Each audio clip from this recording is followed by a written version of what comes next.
YouTube channel Sunil Jaggu का like, share and subscribe. सभी को मेरा नमस्कार। आज के इस वीडियो में हम बात करेंगे कक्षा 10 विषय सामाजिक विज्ञान अध्याय 5 लोकतंत्र। लोकतंत्र में हमारा बिंदु होगा लोकतंत्र के गुण। सबसे पहले हम बात करेंगे लोकतंत्र के गुणों की और उसके बाद बात करेंगे लोकतंत्र के दोष। सबसे पहले लोकतंत्र के गुण। पहला है सार्वजनिक हित में वृद्धि। लोकतंत्र जहां अपनाया जाता है, जहां लोकतांत्रिक शासन व्यवस्था होती है, वहां सार्वजनिक हित में वृद्धि होती है, क्योंकि यहां जनता के द्वारा चुने गए प्रतिनिधि शासन करते हैं। इस कारण से वे जनता के प्रति अपने उत्तरदायित्व को समझते हैं, उसी के आधार पर सार्वजनिक हित के कार्यों को वो करते हैं। इस कारण से सार्वजनिक हितों में यहाँ वृद्धि होती है। दूसरा पॉइंट हमारा होगा कार्यकुशल शासन। जनप्रतिनिधियों का ये शासन होता है, जनता के बीच से ही जनप्रतिनिधि चुन के आता है और वो जनता के सार्वजनिक हित के लिए कार्य करते हैं। इस कारण से शासन व्यवस्था में कार्यकुशलता आती है।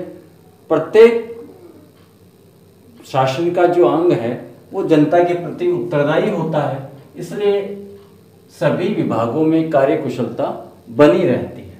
इसके बाद तीसरा पॉइंट जो है सार्वजनिक शिक्षा का साधन। जहां लोकतांत्रिक व्यवस्था है वहां सार्वजनिक शिक्षा का इसको साधन माना गया। लोकतांत्रिक व्यवस्था की जनता जो है वो लोकतांत्रिक मूल्यों के आधार पर अपना चरित्र निर्माण करती है, राष्ट्र निर्माण करती है। इस कारण से उसमें सार्वजनिक शिक्षा का जो है वो महत्व होता है और सभी के लिए यह उपयोगी सिद्ध होता है। इसके बाद चौथा पॉइंट जो है नैतिक शिक्षा का साधन। लोकतांत्रिक व्यवस्था में नैतिक शिक्षा जो है लोगों को शासन की जो विधियां हैं उनके द्वारा मिलती है, क्योंकि इसमें राज्य जो है वो किसी की संपत्ति नहीं होता, वो संपूर्ण जनता का होता है। शासन किसी एक व्यक्ति, दल या किसी संस्था का न होकर के संपूर्ण जनता का होता है।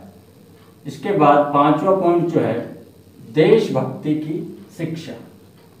जहां लोकतांत्रिक व्यवस्था है जिन राज्यों में, वहां संविधान होता है और विधि के अनुसार शासन होता है।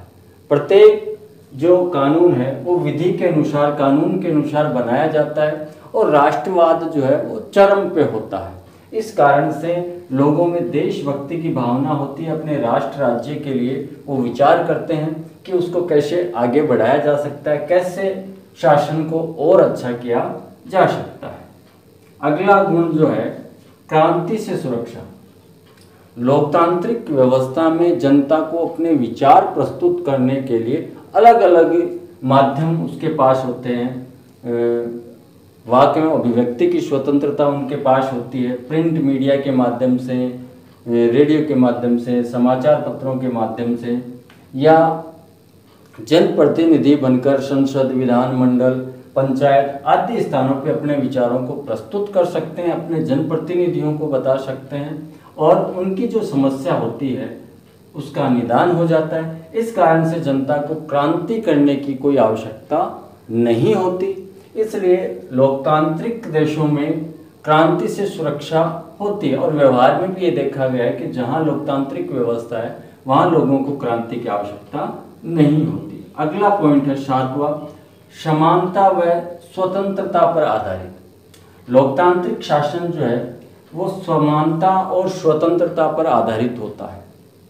प्रत्येक व्यक्ति को समान माना जाता है और प्रत्येक व्यक्ति को मर्यादित स्वतंत्रता का उपभोग करने का अधिकार होता है। समानता और स्वतंत्रता मानव के प्राकृतिक गुण हैं, इनके बिना मानवीय जीवन संभव नहीं है। लोकतांत्रिक शासन व्यवस्था में प्रत्येक व्यक्ति को समानता और स्वतंत्रता मिली हुई होती है, जिसके आधार पर वो अपना जीवन जी सकते हैं। इनके ऊपर कोई भी प्रतिकूल प्रतिबंध लोकतंत्र में नहीं लगाया जा सकता। अगला पॉइंट है आठवां स्वतंत्र एवं निष्पक्ष न्यायपालिका। लोकतांत्रिक देशों में न्यायपालिका होती है वो स्वतंत्र एवं निष्पक्ष होती है, उसमें किसी का अवरोध नहीं होता, सरकार का या किसी राज्य सरकार या केंद्र सरकार का। न्यायपालिका पूर्ण रूप से स्वतंत्र होती है और निष्पक्ष होती है। उसको न्यायपालिका को पूर्ण स्वतंत्रता दी जाती है ताकि वो निष्पक्ष रूप से अपना काम कर सके, देश के कानून विधियों के अनुसार अपना निर्णय सुना सके। अगला गुण जो है नवा, कला, साहित्य, संस्कृति एवं विज्ञान, यानी उस देश की कला, साहित्य, संस्कृति और विज्ञान की प्रगति में ये सकारात्मक पक्ष निर्वहन करता है। वहाँ कला विकसित होती है, साहित्य विकसित होता है, संस्कृति वहाँ की डेवलप होती है और विज्ञान के क्षेत्र में वहाँ नई नई खोज होती रहती हैं। इस कारण से लोकतांत्रिक जो शासन व्यवस्था है उसमें कला, साहित्य, संस्कृति और विज्ञान की प्रगति संभव हो पाती है, क्योंकि व्यक्ति के पास स्वतंत्रताएं होती हैं, इसलिए वो अपनी इच्छा अनुसार कला, साहित्य में, संस्कृति में और विज्ञान में प्रगति कर सकता है। अगला बिंदु जो है 10वां, संविधानवाद में आस्था। लोकतांत्रिक देशों में संविधान को अपनाया जाता है जिसके अनुसार संपूर्ण देश को, शासन को चलाया जाता है, जिससे बाहर जाकर कोई कार्य नहीं कर सकता। अगर कोई संविधान से बाहर जाकर कार्य करता है तो यहाँ जो स्वतंत्र और निष्पक्ष न्यायपालिका है वो वहाँ की सरकार को, उस संस्था को बाउंड करेगी, नियंत्रित करेगी। इसलिए लोकतांत्रिक देशों में संविधान पाया जाता है, संविधान में आस्था होती है। जैसा हम भारत में देखते हैं, भारत में लोकतांत्रिक शासन व्यवस्था है और संविधान सबसे ऊपर माना गया है।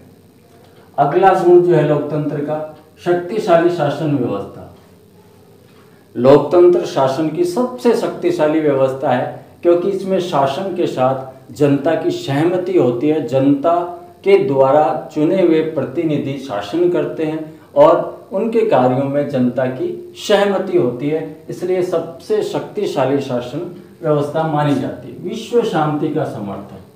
लोकतांत्रिक व्यवस्था वाले जितने भी राज्य हैं वो सब विश्व शांति के समर्थक होते हैं, क्योंकि लोकतांत्रिक परंपराओं से चलने वाले देश, वहाँ की जनता शांति और अहिंसा में विश्वास करती है और जब तक संपूर्ण विश्व में शांति स्थापित नहीं होगी तब तक उनका राज्य भी प्रगति नहीं कर सकता। इसलिए लोकतांत्रिक देशों की जनता, वहाँ का राज्य विश्व शांति का समर्थक होता है।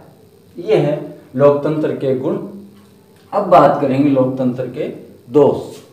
लोकतंत्र के दोष, सबसे पहले बात करेंगे हम, व्यक्ति की अवधारणा भ्रमपूर्ण है।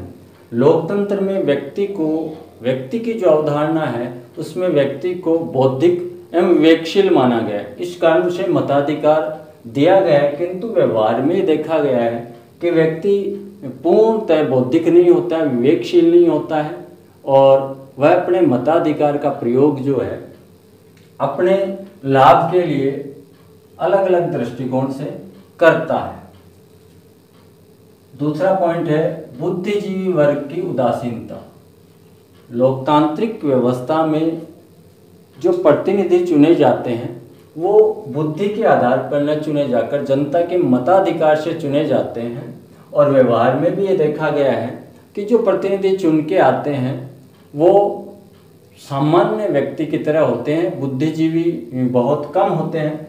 बुद्धिजीवी व्यक्ति जो है वो राजनीति से दूर रहता है, मतदान की प्रक्रिया से दूर रहता है, इसलिए यहाँ पे उन बुद्धिजीवियों का जो कौशल है उसका लाभ हमें नहीं मिल पाता और सामान्य लोग जो राजनीतिक प्रपंचों को जानते हैं वो जनता के प्रतिनिधि बनकर देश को, उस राज्य को गलत दिशा में ले जा सकते हैं। तो यहाँ बुद्धिजीवी वर्ग जो है वो शासन के प्रति उदासीन होता है। शैक्षणिक महत्व का दावा भ्रमपूर्ण या दोषपूर्ण। शैक्षणिक महत्व की जो हमने बात की थी गुणों में, लोकतांत्रिक व्यवस्था में शिक्षा का बड़ा महत्व होता है, सार्वजनिक शिक्षा होती है, लेकिन ये दावा बड़ा भ्रमपूर्ण, दोषपूर्ण है, क्योंकि यहाँ शिक्षा भी जो है उसको काफ़ी स्वतंत्रता है। सार्वजनिक शिक्षा, निजी क्षेत्र में शिक्षा और धार्मिक शिक्षा, ये सारे अधिकार लोगों के पास होते हैं और वाक एवं अभिव्यक्ति की स्वतंत्रता के कारण कोई भी संस्था किसी भी प्रकार की शिक्षा यहाँ देता है।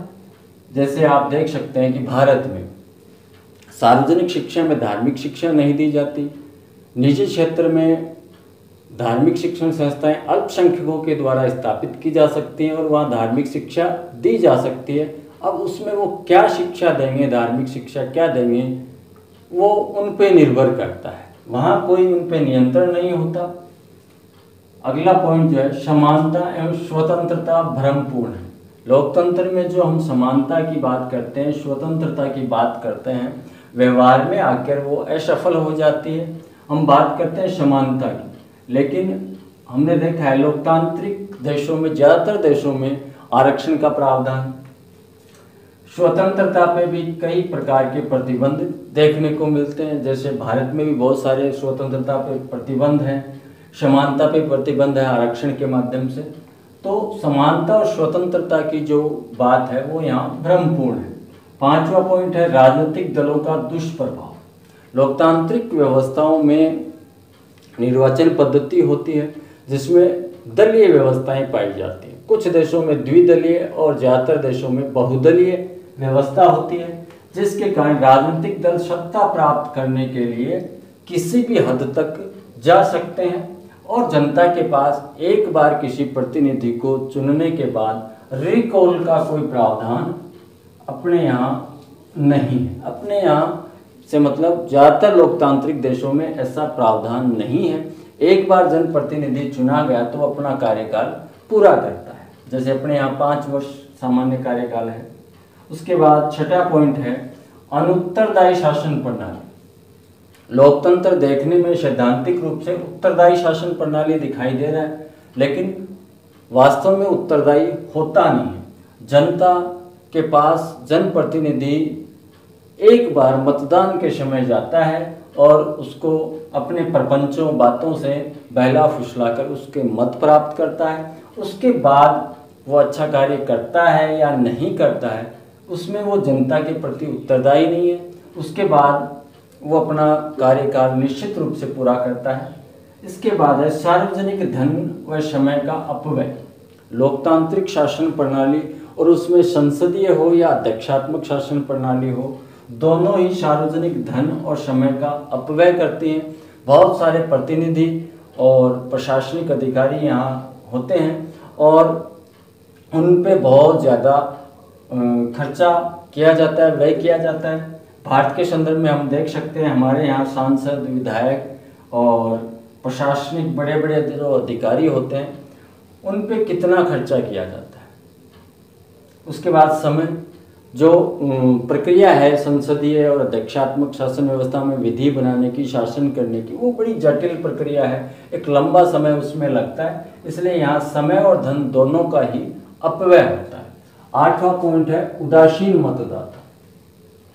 ज़्यादातर देशों में ये देखा गया है जहाँ लोकतांत्रिक व्यवस्था है, मतदाता जो है वो निर्वाचन पद्धति के प्रति उदासीन होता है, अपने मताधिकार का प्रयोग बहुत कम करता है। वर्तमान में ये जो है 60 से 70% मतदान का जो रेशियो ज़्यादातर देशों का आता है। कुछ ठीक स्थिति है, लेकिन फिर भी मतदाता जो है वो निर्वाचन के प्रति, इस शासन व्यवस्था के प्रति उदासीन बना रहता है। संकट काल में कमजोर शासन। जब देश में कोई आपात स्थिति हो या संकट की स्थिति आ जाए, युद्ध, बाह्य आक्रमण या अकाल, बाढ़, तूफान, ऐसी स्थितियां हो, तो ये शासन जो है अपने तरीके से काम करता है, लोकतांत्रिक तरीके से। उसका एक निश्चित विधि है, उसी के अनुसार कार्य होता है। इसलिए संकट काल में इसको कमजोर शासन माना गया है। संकट काल में ये तंत्र जो है ज़्यादा उपयुक्त नहीं होता है। विश्व शांति का समर्थक नहीं। गुणों में हमने बात की, विश्व शांति का समर्थक है, किंतु अवगुणों में या दोष में हम बात करें कि विश्व शांति का समर्थक नहीं है। लोकतांत्रिक व्यवस्था सैद्धांतिक रूप से विश्व शांति का पर्याय है, लेकिन व्यवहार में देखा गया है कि जहाँ लोकतांत्रिक व्यवस्था है वहाँ पूंजीवादी व्यवस्था पाई जाती है, और पूंजीवाद जो है वो संघर्ष को जन्म देता है और विश्व शांति को कहीं खतरा उत्पन्न करता है। तो लोकतंत्र जो है विश्व शांति का समर्थक नहीं है। ये सारे लोकतंत्र के दोष हैं, किंतु इतने सारे दोष के बाद भी इसके गुणों का महत्व है और इसी कारण संपूर्ण विश्व में आज ज़्यादातर राज्य जो हैं, राष्ट्र राज्य जो हैं, लोकतांत्रिक शासन प्रणाली को अपना चुके हैं और अपना रहे हैं। अब हम बात करेंगे लोकतंत्र की सफलता के लिए आवश्यक तत्व। नंबर 1 है शांति तथा व्यवस्था। लोकतंत्र की सफलता के लिए उस राज्य में शांति और व्यवस्था होनी चाहिए। शांति स्थापित होगी तभी व्यवस्था उस देश में होगी। तो शांति व्यवस्था पहला बिंदु है जो लोकतंत्र को सफल बनाता है। दूसरा बिंदु है सुदृढ़ राष्ट्रीय अर्थव्यवस्था। उस राज्य की अर्थव्यवस्था सुदृढ़ होनी चाहिए, समृद्ध होनी चाहिए, तभी लोकतंत्र सफल हो सकता है, अन्यथा लोकतंत्र सफल नहीं हो सकता। तीसरा पॉइंट है आर्थिक समानता। वहाँ की जनता में आर्थिक समानता होनी चाहिए। अगर आर्थिक समानता नहीं होगी, उनमें बहुत ज़्यादा अंतर होगा और लोगों का जो आय है उसमें काफ़ी असमानता होगी, तो वहाँ लोकतंत्र स्थापित नहीं हो सकता, संघर्ष प्रारंभ हो जाएगा। उसके बाद अगला पॉइंट है सामाजिक न्याय। लोकतांत्रिक राज्य की सफलता के लिए वहाँ के समाज में सामाजिक न्याय स्थापित होना बहुत ज़्यादा जरूरी है। सामाजिक न्याय के बिना लोकतंत्र कभी भी सफल नहीं हो सकता। लोकतंत्र की सफलता के लिए समाज में सामाजिक न्याय की स्थापना बहुत ज़रूरी है। समाज लोकतंत्र का एक बहुत ही महत्वपूर्ण अंग है। शिक्षित एवं जागरूक जनता। लोकतंत्र बिना जनता के हो ही नहीं सकता, क्योंकि जनता से ही लोकतांत्रिक शासन की नींव रखी जाती है। इसलिए जनता जो है वो शिक्षित होनी चाहिए और जागरूक होनी चाहिए। उसे मालूम होना चाहिए कि राष्ट्रहित क्या है। और शिक्षित से मतलब केवल यहाँ अक्षर ज्ञान या डिग्री से नहीं है। शिक्षित से मतलब है लोकतांत्रिक परंपराओं में शिक्षित होना, लोकतांत्रिक विचारधाराओं को समझना और अपने राष्ट्र हित को समझना। यहाँ शिक्षित और जागरूक होना है। अगला पॉइंट है जनमत का निर्माण। लोकतांत्रिक देशों को सफल होने के लिए कोई भी योजना, नीति, विधि बनाने से पूर्व जनमत का निर्माण करना पड़ेगा।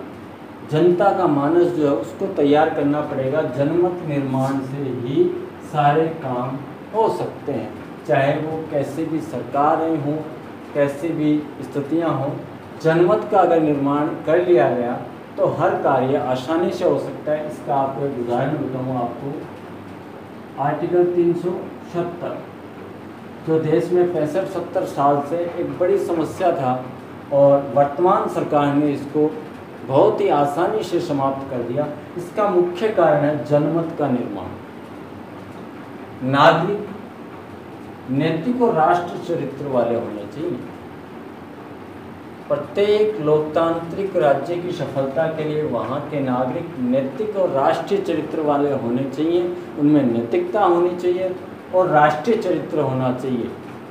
प्रांतीय, क्षेत्रीय, भाषाई ये विभेद न होकर प्रत्येक नागरिक में राष्ट्र के बारे में विचार करने की क्षमता हो, राष्ट्रहित, राष्ट्र पहले का विचार हो, उसको कहते हैं राष्ट्र चरित्र और नैतिकता। यानी वहाँ का नागरिक जो है वो नैतिक हो और राष्ट्र चरित्र वाला हो। अगला पॉइंट है नागरिक स्वतंत्रता। नागरिकों को विभिन्न प्रकार की स्वतंत्रताएं देना लोकतंत्र की सफलता के लिए अनिवार्य है। जितना अधिक नागरिकों को स्वतंत्रता होगी, लोकतंत्र उतना ही अधिक सफल होगा।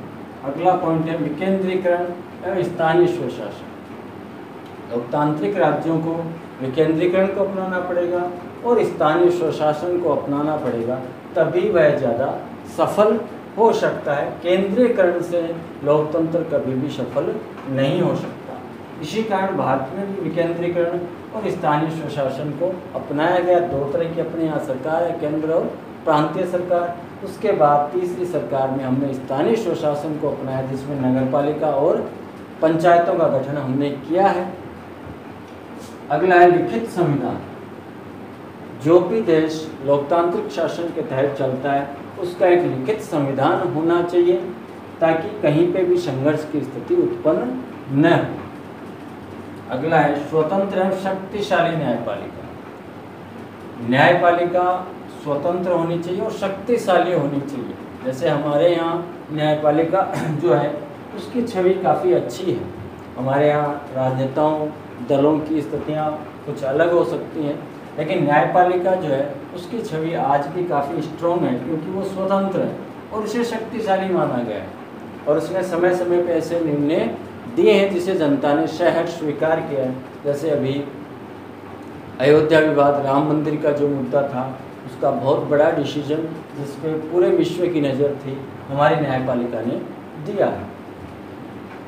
अगला योग्य एवं निष्पक्ष कर्मचारी। जो प्रशासनिक तंत्र है लोकतंत्र में, वो योग्य एवं निष्पक्ष होना चाहिए, यानी उसकी भर्ती जो है योग्यता के आधार पे हो और उसका चरित्र निष्पक्ष हो, वह अपने कार्यों में निष्पक्षता बनाए रखे, तभी लोकतंत्र सफल हो सकता है। अगर ये सरकारी कर्मचारी या प्रशासनिक जो लोग हैं वो योग्य नहीं होंगे और निष्पक्ष नहीं होंगे तो लोकतंत्र कभी भी सफल नहीं हो सकता और हमारे देश में इसका अभी थोड़ा अभाव है।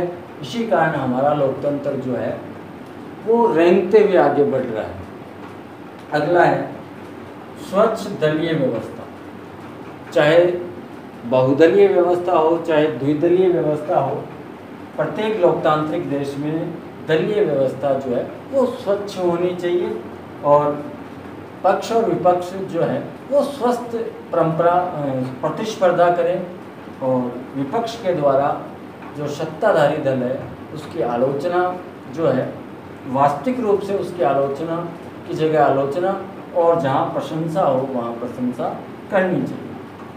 अगला पॉइंट है योग्य राजनीति। लोकतंत्र में योग्य लीडरशिप की बहुत ज़्यादा ज़रूरत है और बिना लीडरशिप के कोई भी लोकतंत्र सफल नहीं हो सकता।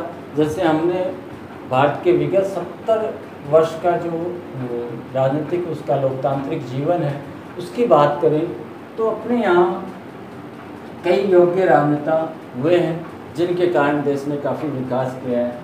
प्रथम प्रधानमंत्री जवाहरलाल नेहरू, इंदिरा गांधी और प्रथम गृह मंत्री, उप प्रधानमंत्री सरदार पटेल और वर्तमान में हमारे प्रधानमंत्री नरेंद्र मोदी। ऐसे राजनेताओं की लोकतंत्र में बहुत आवश्यकता है। अगला है राष्ट्रीय हित की योजनाएं।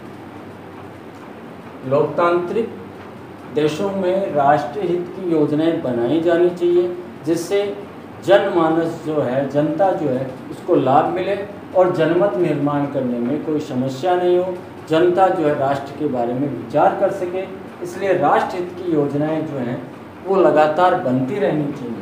और अंतिम बिंदु है आधारभूत मामलों में राष्ट्रीय सहमति। देश की जो बेसिक चीज़ें हैं, आधारभूत मामले हैं, उनमें राष्ट्रीय सहमति बननी चाहिए। जनता के बीच उनके विचारों में सहमति बननी चाहिए जो आधारभूत मामले होते हैं। जैसे मैंने एक उदाहरण दिया था 370 का, ये हमारा यहाँ एक बेसिक मामला था, शुरू से चल रहा था लेकिन जनमत नहीं था। धीरे धीरे यहाँ राष्ट्रीय सहमति बनी और ये काम हो गया। ऐसे ही अन्य जो आधारभूत मामले हैं उसमें राष्ट्रीय सहमति बनना जरूरी है। जैसे अपने देश में जनसंख्या वृद्धि एक बड़ी समस्या है, समान सिविल संहिता की मांग, ऐसे कुछ मामले हैं जिन पर राष्ट्रीय सहमति बनना जरूरी है, तभी लोकतंत्र सफल हो सकता है। तो लोकतंत्र की सफलता के लिए इन बिंदुओं पर काम करना बहुत ज़्यादा जरूरी है। आज के लिए इतना ही, धन्यवाद।